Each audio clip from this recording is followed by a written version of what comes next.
I also hate food waste, so here's how I compost in my apartment.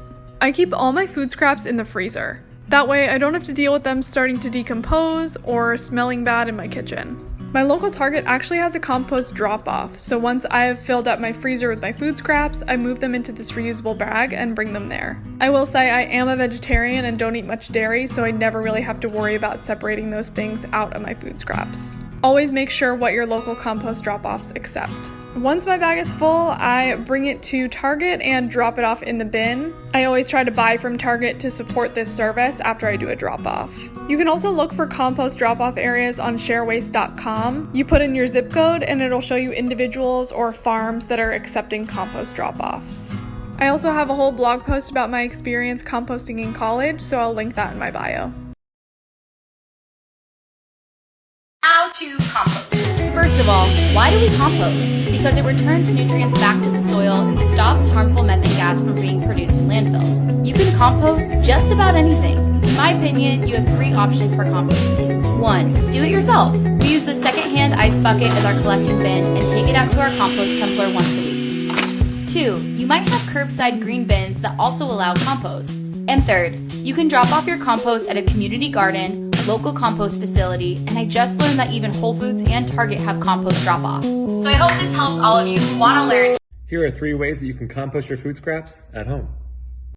Method 1 is to store your food scraps at home. You can get a compost bin, or you can put your food scraps in any container, pop it in the fridge or freezer, and then drop it off at your local community garden. Method 2 is similar to method 1, except the composting service is coming right to your door. Once you fill up your bin, you're going to leave that bin out on your designated drop-off day, and then each week you're going to get a fresh bin to repeat the composting process. Method 3 is best if you have outdoor space and can actually use your compost. Take those food scraps, pop them in your bin, and you'll be left with this beautiful compost for your garden.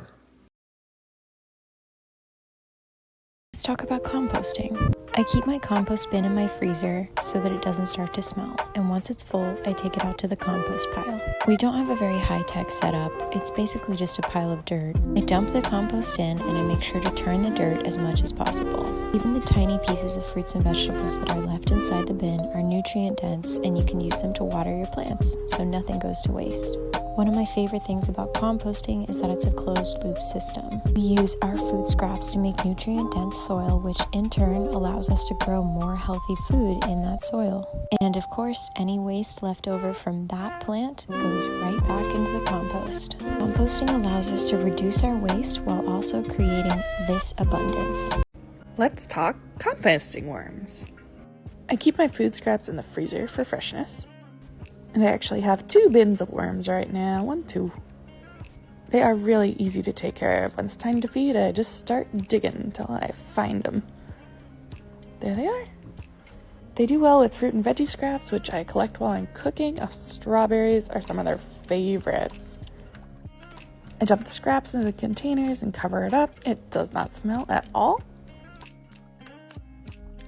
When the worms are done composting, in a few weeks you can use the soil to fertilize your plants. I love this super easy way to reduce food waste. Happy worm composting!